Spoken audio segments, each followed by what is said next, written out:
నీకున్న అనుభవం ఏమిటి అన్నటువంటి అంశాన్ని ఈరోజు వాక్యం నుంచి నేర్చుకున్నామండి. మొదటగా భూమి మీద ఉన్నటువంటి ప్రజలు అనేక విషయాల్లో ఆయా విషయాల్లో వారి అనుభవాన్ని కలిగి ఉంటూ ఉంటారు.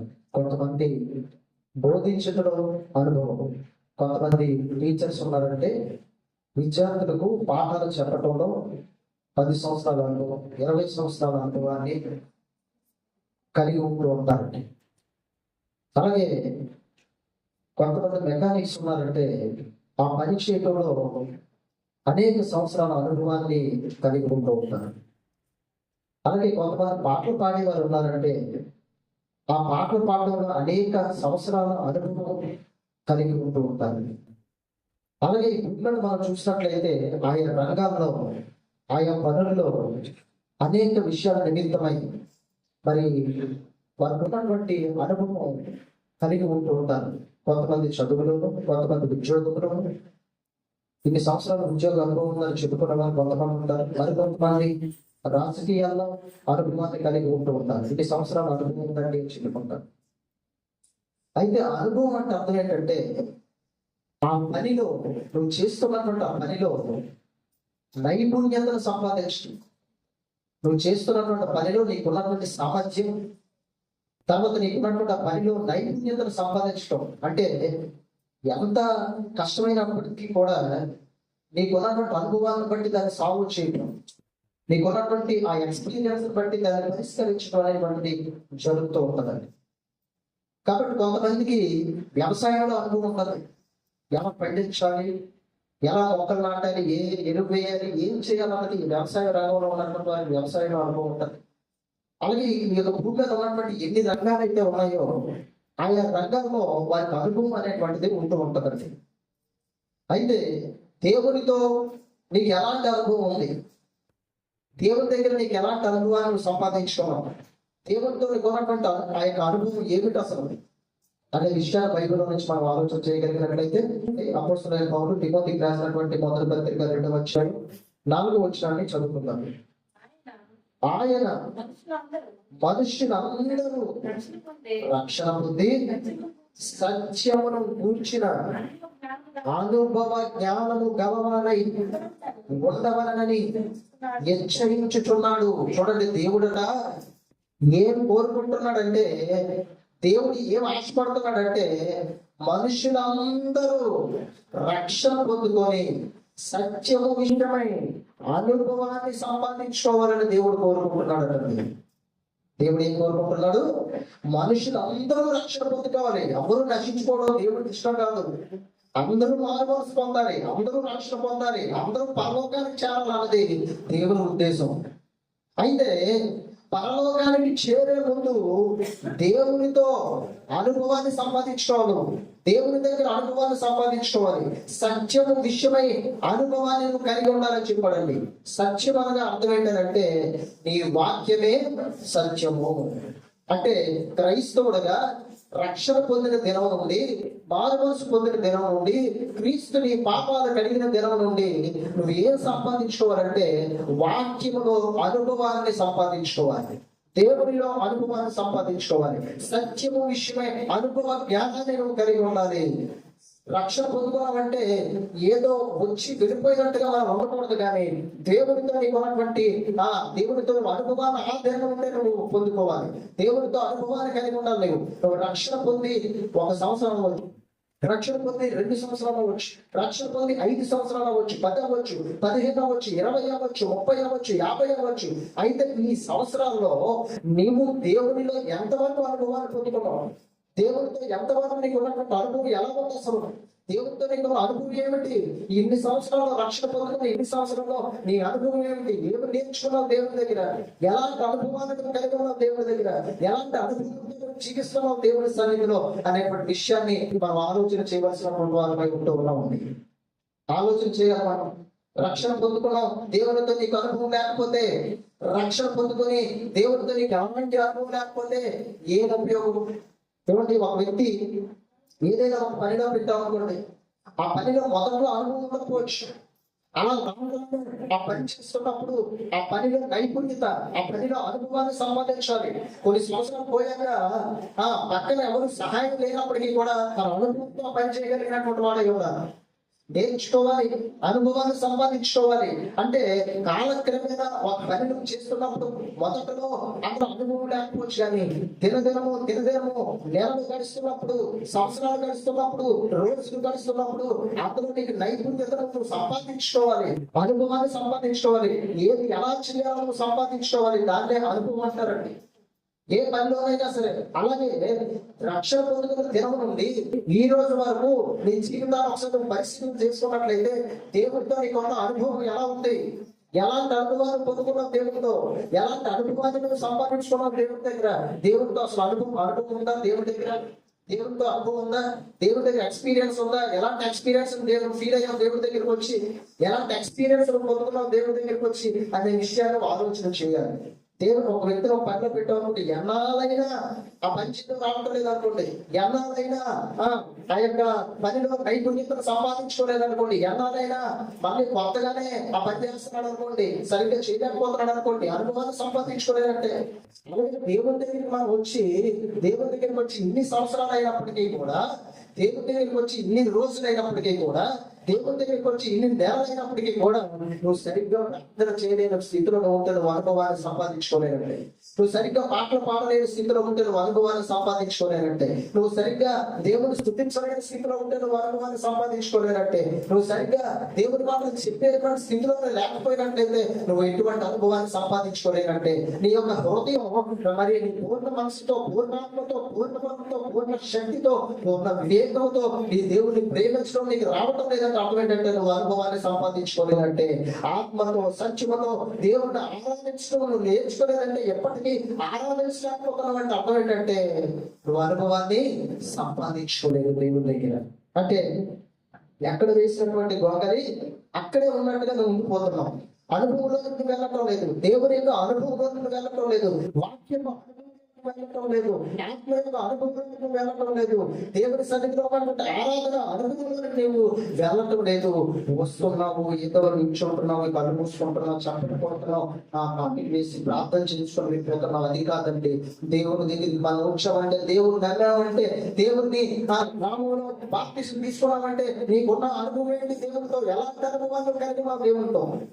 ఏ విధంగా ఉంది నీకున్నటువంటి అనుభవం? ఏదైనా పని పెట్టినటువంటి వ్యక్తి ఎలాగైనా పని చేయడం రావటం లేదనుకోండి, ఎలాగైనా పని స్టార్ట్ చేయడం రావటం లేదనుకోండి, ఒక మెకానిక్ దగ్గర ఒక వ్యక్తిని పెట్టామనుకోండి, ఎలాగైనా సరే ఒక్క బోల్ట్ కూడా విప్పడం రావటం లేదనుకోండి, ఏముంది? అనుభవాన్ని సంపాదించుకోలేనంటే. ఎలాగైనా మిషన్ స్టార్ట్ చేయడం రావటం లేదంటే అనుభవాన్ని సంపాదించుకోలేనంటే. కానీ ఇక్కడ మనం చూసినట్లయితే దేవుడి దగ్గరికి వచ్చినటువంటి నీవు, దేవునికి మధ్య ఉన్నటువంటి అనుభవం ఎలా ఉంది, దేవుడితో నీకు ఉన్నటువంటి అనుభవం ఏ విధంగా ఉంది, ఏ విధంగా అనుభవాన్ని కలిగి ఉన్నావు దేవుడితో. కాబట్టి అనుభవ విషయంలో దేవుడు అంటున్నాడు, మనుషులందరూ రక్షణ పొందుకొని సత్యం విషయమై అనుభవ జ్ఞానాన్ని సంపాదించుకోవాలని దేవుడు కోరుకుంటున్నాడండి. అంటే దేవుడితో నీకు అనుభవం ఉండాలి, దేవుడితో నీకు అనుభవం ఉండాలి, ఆయనతో నీకు ఎక్స్పీరియన్స్ ఉండాలి. ఆ ఎక్స్పీరియన్స్ లేకపోతే దేవుడికి నువ్వు చాలా దూరంగా ఉన్నట్టు. దేవుడితో నీకు ఎక్స్పీరియన్స్ ఉంటే నువ్వు దేవుడికి చాలా దగ్గరగా ఉన్నట్టు, చాలా దగ్గరగా ఉన్నట్టు. ఒక సందర్భాన్ని బైబిల్ నుంచి మనం చూద్దాం. దానియేలు గ్రంథం 6వ అధ్యాయం 10వ వచనం. యుక్తి శాసనము సంతకము చేయబడినని దానియేలు తెలుసుకొనెను. అతడు తన ఇంటికి వెళ్ళి యథాప్రకారముగా అనుదినము బొమ్మారు మోకాలుని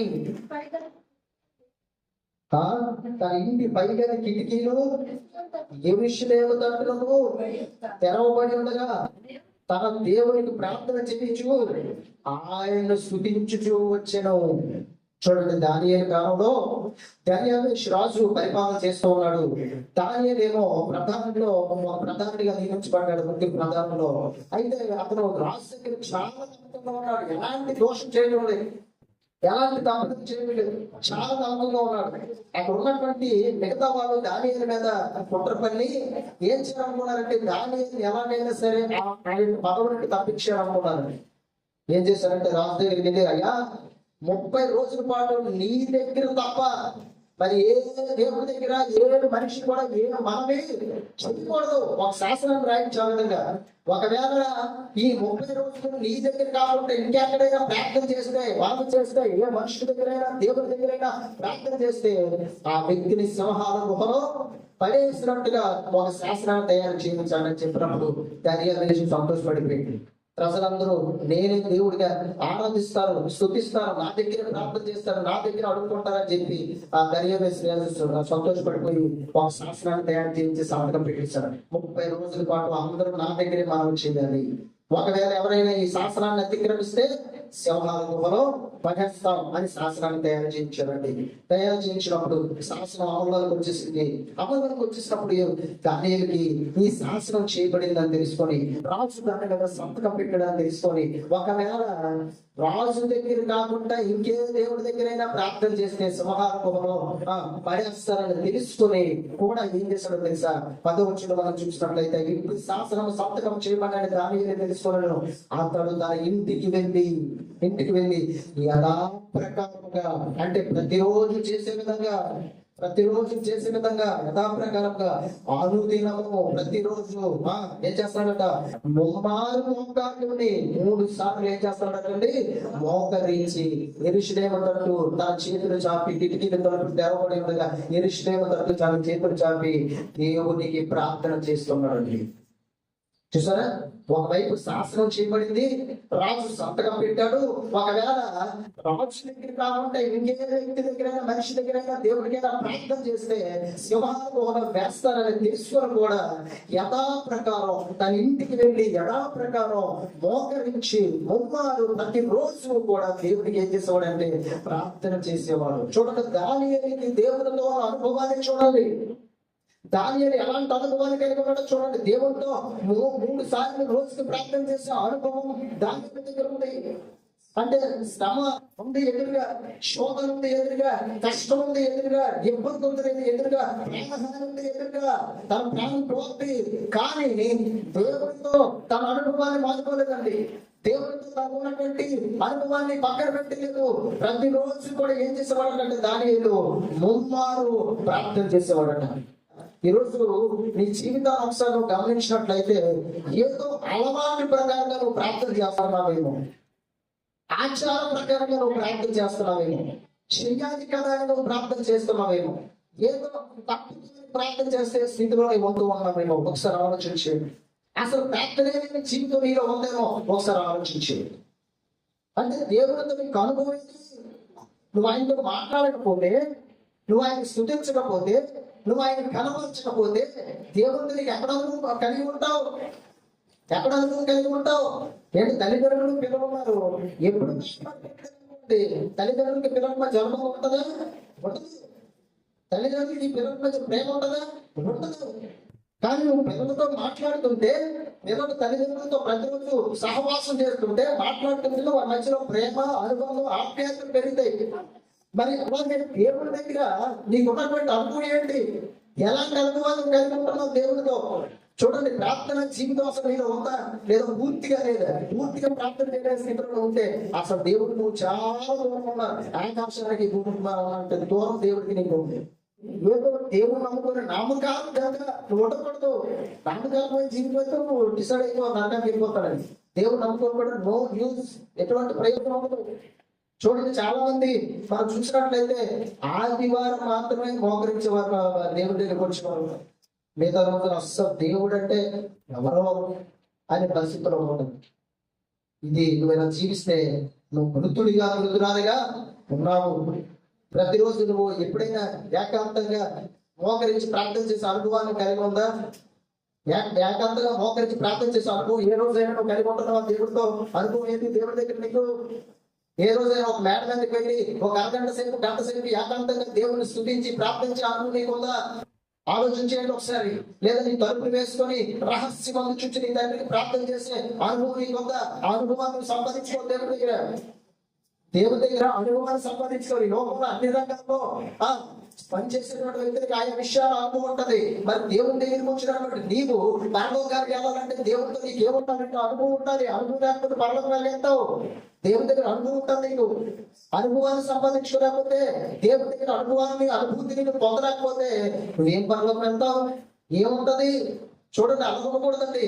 దేవుని దగ్గరికి వచ్చామంటే అనుభవాన్ని కలిగి ఉండాలి. అనుభూతిని సంపాదించుకోవాలి. దేవుని దగ్గర నీకంటూ ఒక పర్సనల్ అనుభవం, పర్సనల్ ఎక్స్పీరియన్స్ దేవునితో ఉండాలండి. పర్సనల్ ఎక్స్పీరియన్స్ దేవునితో ఉండాలి. కాబట్టి నువ్వంటూ ఒక భావంతో ఉండాలి. అంటే ఏంటి? ఉదయాన్నే నేను ఎన్ని గంటలకు రావాలి, ఎంతసేపు దేవుడితో నేను గడపాలి, ఎంతసేపు నేను బైబిల్ చదువుకోవాలి. ఒకవేళ చదవడం లేకపోతే యూట్యూబ్ ఆన్ చేసి ఒక అరగంట సేపు లేదా ఒక పావు గంట సేపు దేవుని యొక్క మాటలు నేను వినాలి అన్న అనుభవాన్ని ప్రతిరోజు నువ్వు సంపాదించుకోవాలి దేవుని దగ్గర. అలా ఉంటేనే భక్తి నీలో పెరుగుతుంది. అలా ఉంటేనే దేవుడికి నువ్వు దగ్గర అవుతావు. అలా ఉంటేనే దేవుడితో సహవాసం కలిగి ఉన్నట్టు. లేదంటే దేవుడితో ఎలాంటి సహవాసం కలిగి లేనట్టే. నీకు ఒక సందర్భాన్ని కూడా బైబిల్ నుంచి మనం చూద్దామండి. లోక రాష్ట్ర సువార్త 6వ అధ్యాయం 12వ వచనం. ప్రార్థన చేయుటకు కొండకు వెళ్ళి దేవుని ప్రార్థించటంలో రాత్రి గడిపిన. చూడండి, ఇక్కడ మనం చూసినట్లయితే యేసుక్రీస్తు శరీరాన్ని ధరించుకొని పరలోకం నుండి భూమి మీదకి వ్యక్తునిగా తన వ్యక్తునిగా మార్చుకున్నాడు. ఈ భూమి మీదకి వచ్చాడు. వచ్చి ఏం చేసేవాడో తెలుసా? యేసుక్రీస్తు ఏం చేసేవాడో తెలుసా అండి? పగలంతా సువార్త ప్రకటించి రాత్రి ఏం చేసేవాడో తెలుసా? ఆ దినములందు ఆయన ప్రార్థన చేటుకు కొండకు వెళ్ళి దేవుని ప్రార్థించుటయందు రాత్రి గడిపేవాడట. యేసుక్రీస్తు ఏం చేసేవాడట? పగలంతా సువార్త ప్రకటించి వాక్యాన్ని బోధించి రాత్రప్పుడు ఏం చేసేవాడో తెలుసా? దేవుడితో, తండ్రి దేవుడితో గడిపేవాడు. చూసారండి ఎలాంటి అనుభవం దేవుడితో యేసుక్రీస్తు తండ్రితో కలిగి ఉండడం. పగలంతా సువార్త ప్రకటించేవాడు, వాక్యాన్ని బోధించేవాడు, అనేక మందికి దేవుని యొక్క రాజ్యాన్ని గురించి ప్రకటించేవాడు, సువార్తను బోధించేవాడు, సువార్తను ప్రకటించేవాడు యేసుక్రీస్తు. కానీ రాత్రి అయ్యేసరికి కొండ మీదకి వెళ్ళి ఏకాంతంగా, బాగా వినాలి మీరు ఇక్కడ, రాత్రి కొండ మీదకి వెళ్ళి ఏకాంతంగా రాత్రి ప్రార్థన చేయడంలో గడిపడి పర్సనల్ ఎక్స్పీరియన్స్ విత్ గాడ్. అంటే అర్థమేంటంటే దేవుడితో రహస్యమైనటువంటి అనుభవం కలిగి ఉండాలండి. యేసుక్రీస్తు కూడా పగలు సువార్త ప్రకటించి రాత్రి కూడా పడగలదు. ఆయన రాత్రి కూడా ఏం చేసాడో తెలుసు? దేవుడితో, తండ్రి దేవుడితో ఆయనకున్న అనుభవాన్ని వదిలేక భూమి మీదకి వచ్చిన తర్వాత రాత్రి ప్రార్థన చేయడం గడిపాను. చూసారా? యేసుక్రీస్తే సాక్షాత్ యేసుక్రీస్తే తండ్రి దేవుడితో రాత్రి పూట ఆ అనుభవాన్ని సంపాదించుకున్నాడు. దేవుడితో గడిపే అనుభవాన్ని సంపాదించుకున్నాడు. ఈ రోజు నువ్వు దేవుడితో గడిపే అనుభవాన్ని సంపాదించుకుంటున్నావు. దేనితో గడిపే అనుభవాన్ని సంపాదించుకుంటున్నావు అంటే లోకంతోనా, లోకపు మనుషులతోనా, లోకంలో ఉన్నటువంటి సమాజంలో ఉన్నటువంటి దానితోనా, సమాజంలో ఉన్నటువంటి వాటితోనా నువ్వు అనుభవాన్ని సంపాదించుకుంటున్నటువంటిది, వాటితోనా నీ సమయాన్ని గడిపేటువంటిది, వాటితోనా నీ సమయాన్ని పోగొట్టుకుంటున్నటువంటిది. సమయమును పోగొట్టుకోక సద్వినియోగము చెయ్యు అని చెప్పాడండి. మరి దుర్దినాలైవి దినాలు మంచివి కావదు. సమయాన్ని పోగొట్టుకోకుండా సద్వినియోగం చేసుకోవాలి. సమయాన్ని పోగొట్టుకోకుండా ఏం చేసుకోవాలి? సద్వినియోగం, మంచిగా వినియోగించుకోవాలి, దేవుని కోసం వినియోగించుకోవాలి. కాబట్టి ఇక్కడ మనం చూసినట్లయితే మన సమయాన్ని ఏ విధంగా గడపాలంటే దేవునితో గడపాలి. మన సమయాన్ని ఏ విధంగా గడపాలి? దేవుడితో గడపాలి. దేవుడితో నీకంటూ ఒక అనుభవాన్ని సంపాదించుకోవాలి. యేసుక్రీస్తట పగలు సువార్త బోధిస్తూ రాత్రి కొండ ఎక్కి ప్రార్థన చెప్పి గడపడట. లోకంతో గడపలేదు, ఆయన లోకాక్షతో గడపలేదు, లోకంతో ఉన్నటువంటి విషయాల కొరకు ఆయన గడపలేదు. కానీ తండ్రి దేవుడితో ఒక ఎక్స్పీరియన్స్ సంపాదించాడు. తండ్రి దేవుడితో ఒక అనుభవాన్ని సంపాదించుకున్నాడు యేసుక్రీస్తు. ఈ రోజు క్రైస్తవుడుగా నీవు కూడా నువ్వేం చేయాలంటే తండ్రి అయిన దేవుడితో ఒక అనుభవాన్ని సంపాదించుకోవాలి. పర్సనల్ గా అది నువ్వు ఎవరితో చెప్పాల్సిన అవసరం లేదు, ఎవరితో చూపించాల్సిన అవసరం లేదు. నీ దేవుడితో నీకు అనుభవం ఇదిగో చూడండి, నువ్వు ఎవరితో చూపించాల్సిన అవసరం లేదు. రహస్యంగా నువ్వు ఒక అనుభవాన్ని సంపాదించుకోవాలి. ఒక టైం నువ్వు ఏర్పాటు చేసుకోవాలి. ఆ టైంలో నువ్వు దేవుడితో ఆ యొక్క అనుభవాన్ని నీవు కలిగి ఉండాలి. ఇంకొక సందర్భాన్ని మనం చూద్దామంటే కీర్తన గ్రంథం 1వ కీర్తన 2వ వచనం. యెహోవా ధర్మశాస్త్రమునందు ఆనందించుచు దివారాత్రము దానిని ధ్యానించేవాడు ధన్యుడు. దావీదు ఏం చేసేవాడో తెలుసు. దావీదు ఏం చేసేవాడో తెలుసా? యెహోవా ధర్మశాస్త్రమునందు ఆనందించేవాడు. అంటే దేవుని మాటలు చదువుతున్నప్పుడు, దేవుని మాటలు వింటున్నప్పుడు ఆనందించే అనుభవం దావీదు సంపాదించుకోవాడండి. దివారాత్రము దానిని ధ్యానించేవాడు ధన్యుడు. ఏం చేస్తాడండి దావీదు? దివారాత్రము, పగలు రాత్రి కూడా వాక్యాన్ని ధ్యానిస్తున్నాడు, వాక్యాన్ని చదువుతున్నాడు, దేవుని మాటలు వినపడినప్పుడు ఆనందపడే అనుభవాన్ని సంపాదించుకున్నాడు. మూడో విషయం మనం చూద్దామండి. యోహాను రాసిన సువార్త 4వ అధ్యాయం 23 నిమిషం. అయితే యథార్థముగా ఆరాధించువారు ఆత్మతోనూ సత్యముతోనూ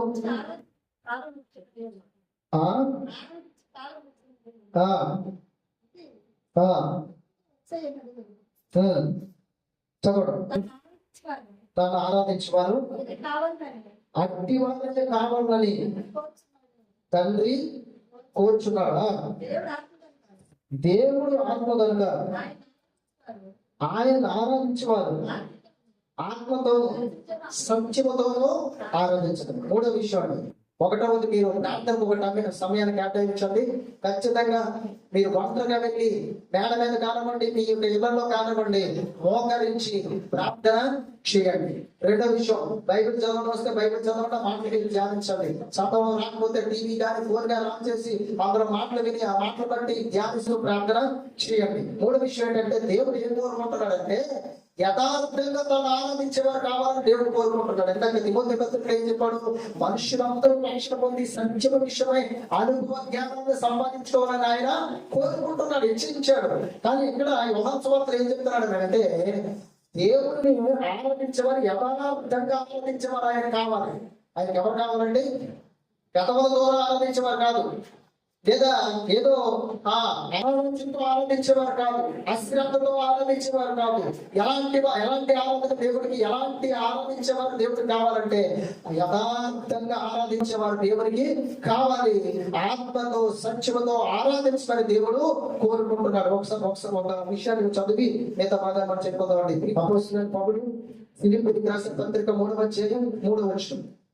ఎందుకనగా శరీరము ఆస్పదం చేసుకోగా దేవుని యొక్క ఆత్మ వలన ఆరాధించు అన్నాడు. చూడాలి, శరీరాన్ని ఆస్పదం చేసుకోబడుతుంది. అంటే శరీరంతో ఆరాధన కాదు, ఆరాధన చేస్తున్నప్పుడు ఆత్మతో ఆరాధన చేయాలి. పరిశుద్ధాత్మ యొక్క సహాయంతో ఆత్మతో ఏం చేయాలి?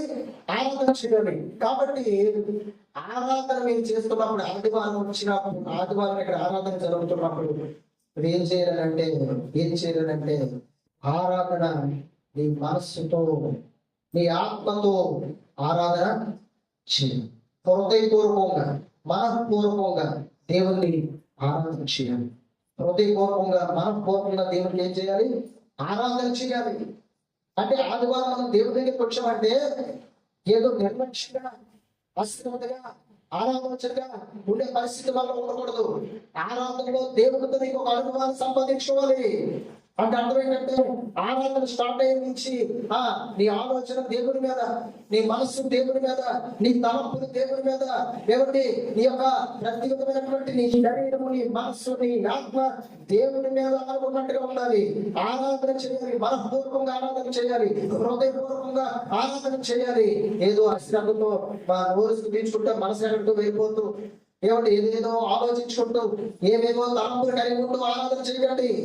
అలాగంటే ఆరాధన దేవుడు అంగీకరించు. శరీరం ఆస్వాదన చేసుకోగా ఆత్మ వల్ల దేవుడిని ఆరాధించు అన్నాడు. చూడండి, అంటే నువ్వు ఆరాధిస్తున్నప్పుడు ఎలా ఉండాలో తెలుసా? దేవుడితో ఒక అనుభవాన్ని కలిగి ఉండే వ్యక్తిగా ఉండాలి.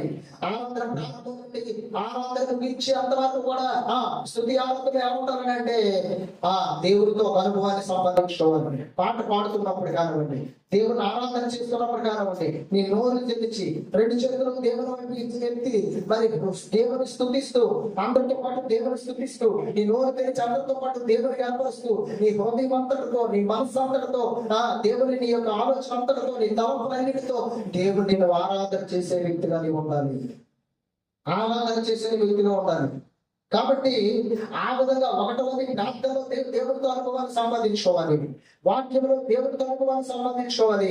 మూడవది ఏంటంటే ఆయన ఆరాధించుటలో దేవుడితో అనుభవాన్ని నీవు సంపాదించుకోవాలి. చూడండి ఒక మాట చూద్దామండి. లోకగా రాసిన సువార్త 10:21. ఆ గడియలన్నీ యేసు పరిశుద్ధాత్మయందు బహుగా ఆనందించి ఏమంటాడండి? యేసుక్రీస్తట పరిశుద్ధాత్మలో బహుగా ఆనందించి, అంటే ఆరాధన చేస్తున్నప్పుడు దేవుడితో అనుభవం కలిగి ఉండాలి. ఆరాధన ముగించిన తర్వాత ఏదో ఆనందం కలగాలి, ఎక్స్పీరియన్స్, ఆ ఫీల్ అవ్వాలి. దేవుడితో అనుభవాన్ని ఏం చేయాలి? నీ లోపల ఫీల్ అవ్వాలి, నీ మనసులో ఫీల్ అవ్వాలి, నీ హోబీలో ఫీల్ అవ్వాలి. దేవుడు ఆరాధన చేస్తున్నప్పుడు, ఆరాధన ముగించిన తర్వాత ఆరాధన చేస్తున్నప్పుడు కూడా ఆ ఆనందాన్ని, ఆ అనుభవాన్ని, ఆ ఫీలింగ్స్ నువ్వు కలిగి ఉండాలి. దేవుడితో ఆ ఫీలింగ్స్ నీవు కలిగి ఉండాలి. ఏదో వచ్చాం వెళ్ళిపోవాలని ఉండకూడదండి. దేవుని దగ్గర ఏదో వచ్చాం మోకరించాం కాలికి వేసాం ప్రార్థన చేసుకోవాలని వెళ్ళిపోతాం కూడా దేవుని దగ్గర అనుభవాన్ని దేవునితో కలిగి ఉండాలి. ప్రార్థించేటప్పుడు దేవునితో కొంత సమయాన్ని కేటాయించుకోవాలి. మీరు వాక్యం చదవడానికి, వాక్యం వినడానికి కొంత సమయాన్ని కేటాయించుకోవాలి. ఆదివారం దేవుని దగ్గరికి వచ్చామంటే ఆ పాటలు మొదలుకొని ముగించేంత వరకు, ముఖ్యంగా స్తుతి ఆరాధనలో నువ్వు నీ హృదయం విప్పి, నీ మనసు విప్పి, నీ నోరు విప్పి, నీ గొంతు తెచ్చి హృదయపూర్వకంగా దేవుని స్తుతిస్తూ, పాట పాడుతూ, చప్పట్లు కొడుతూ నీ ఆరాధన హృదయపూర్వకంగా ఉండాలి. శరీరాన్ని ఆస్వాదన చేసుకోకూడదు. ఆత్మస్పందన చేసుకుంటూ, ఆత్మ మీద ఆధారపడుతూ, పరిశుద్ధాత్మలో దేవుడిని ఆరాధించే వ్యక్తిగా నీవు ఉంటూ ఉండాలండి. ఉంటూ అంటే దేవుని విషయంలో మనం ఏం సంపాదించుకోవాలంటే అనుభవాన్ని సంపాదించుకోవాలి. దేవునితో ఒక్కసారి నువ్వు అనుభవంలో నువ్వు వెళ్తే, దేవునితో నువ్వు అనుభవంలో నువ్వు వెళ్తే, అప్పుడు లోకం ఆటోమేటిక్ గా నువ్వు విమర్శించుకుంటావు. దేవునిలో అనుభవంలోకి వెళ్ళకపోతే, దేవునిలో ఉన్న రుచి నీకు తెలియకపోతే, యెహోవా వంతడానికి రుచి చూసి నువ్వు తెలుసుకోకపోతే, దేవుని రుచి ఎప్పటికీ నువ్వు పొందుకోలేవు. దేవునితో అనుభవాన్ని ఎప్పటికీ నీకు తెలియదు. ఏదో నమ్ముకున్న పేరు తప్ప దేవునితో అనుభవాన్ని నువ్వు సంపాదించుకోలేవండి. మరి ఈ రోజు మీరు ఏం చేయాలంటే, మీకంటూ ఒక సమయాన్ని కేటాయించుకోవాలి. తలుపు వేసుకుని లోపల ఇంట్లో ప్రార్థన చేయండి. లేదా ఒకవేళ పురుషుడైతే ఏకాంతంగా మేడ మీదకి ఎక్కి ఒక అరగంట సేపు దేవునితో ప్రార్థించండి. ఎలాంటి అనుభవాలు మీరు సంపాదించుకోవాలి. వాక్యం వినడానికి, చదువు లేకపోతే వాక్యాన్ని వినండి. యూట్యూబ్ లో వాక్యాన్ని చదవడం వస్తే వాక్యాన్ని చదవడం, మాటలు ధ్యానించండి. అనుభవాన్ని సంపాదించుకున్న దేవుడితో దాని అనుభవాన్ని కలిగి ఉన్నాడు. బహుమానం ప్రార్థన చేసిన అనుభవాన్ని సంపాదించుకున్నాడు దేవుని దగ్గర. యేసుక్రీస్తు తండ్రి దేవుని దగ్గర రాత్రంతా గడిపి అనుభవాన్ని సంపాదించుకున్నాడు. దావీదు మరి యెహోవా ధర్మశాస్త్రంలో ఆనందించులో ఏమిటి దాన్ని ధ్యానించులో అనుభవాన్ని సంపాదించుకున్నాడు. ఇంకా బైబిల్లో అనేక మంది వ్యక్తులు ఉన్నారండి. పౌరులు కానివ్వండి, పేతురు కూడా ఎంత మనం చదువుకున్నాం. ఎవరి ఇంటి వారు వంట రెడీ చేస్తుండగా వీధి మీదకి పడుకున్నాడా, ఏం చేస్తున్నాడు? ప్రార్థన చేస్తున్నాడు. ఆకలేస్తున్నా సరే అనుభవం, దేవునితో అనుభవం అలా ఉండాలండి. దేవునితో అనుభవం ఆ విధంగా ఉండాలి. నామకాంతమైన స్థితి, నామకాంతమైన జీవితం, నామకాంతమైన బతుకు ఉండకూడదు. దేవునితో అనుభవం సంపాదించుకోవాలి. అప్పుడే దేవుడు అంటే నీకు అర్థమవుతుంది. అప్పుడే దేవుడు అంటే ఏంటో నీకు ఒక అనుభవం వస్తుంది. అప్పుడే దేవుడు అంటే ఏంటో నీకు ఒక ఆలోచన వస్తుంది. దేవుడు అంటే ఏంటో నీకు ఒక అవగాహన వస్తుంది. ఓహో, దేవుడు అంటే ఎవరు ఉంటుందా? ఓ దేవుడు అంటే ఈ విధంగా ఉందా? అయ్యో, ఎన్నాళ్ళంతా కూడా నేను నామకాంతంగానే బ్రతికానే, ఎన్నాళ్ళంతా కూడా నామకాంతంగానే చర్చకెళ్ళానే, ఎన్నాళ్ళంతా కూడా నామకాంతంగానే ఆరాధన చేశానే. కానీ దేవునితో అనుభవం ఎంత గొప్పగా ఉంటుందా? దేవునితో అనుభవం ఎంత ఆశ్చర్యకరంగా ఉంటుందా? దేవునితో అనుభవం ఎంత మాధుర్యంగా మరి ఆనందకరంగా ఉంటుందని నీకు నువ్వు ఫీల్ అవుతావు కూడా. ఎప్పుడంటే నువ్వు దేవునితో అనుభవాన్ని కలిగి ఉన్నావు. దేవునితో నువ్వు అనుభవాన్ని కలిగి ఉన్నప్పుడు ఏమిటి నీకు లేకపోతే ఎవరు చెబితే నువ్వు ప్రార్థన చేయకూడదు. నీకంటూ పర్సనల్ గా ఇప్పుడు ఈ సమయంలో నేను వెళ్ళి ప్రార్థన చేయాలి, ఒక భావం, బాధ్యత, ఆసక్తి నీలో ఉండాలి. ఈ సమయంలో నేను మోకరించాలి, ఈ సమయంలో ప్రార్థన చేయాలి, ఈ సమయంలో నేను వాక్యాన్ని వినాలి, ఈ సమయంలో నేను వాక్యాన్ని చదువుకోవాలి అనేటువంటి ఒక భావం, ఆసక్తి, ఏమండి అనుభవం, ఎక్స్పీరియన్స్ దేవుడితో నీకు ఉండాలి. అప్పుడేనండి పరిశుద్ధాత్మ నీలో ఉంటాడు. పరిశుద్ధాత్మ దేవుడు నీకు సహాయం చేస్తాడు. నువ్వు బలహీనమై ఉన్నప్పుడు, ఏమండి యుక్తంగా ఉన్నప్పుడు, ప్రార్థన చేయాలో తెలియనప్పుడు ఆత్మ తానే మన పక్షాన విజ్ఞాపనలు యాత్రలు చేసి మనకు సహాయం చేసేవాడై ఉన్నాడు. ప్రార్థన చేయడం అందు, వాక్యం వినడం, చదవడం అందు, అలాగే దేవుని ఆరాధించడం అందు దేవునితో నువ్వు అనుభవాన్ని కలిగి ఉండాలి. అనుభవం లేకపోతే దేవుడు నువ్వు చాలా దూరంగా ఉన్నటువంటి వ్యక్తులు.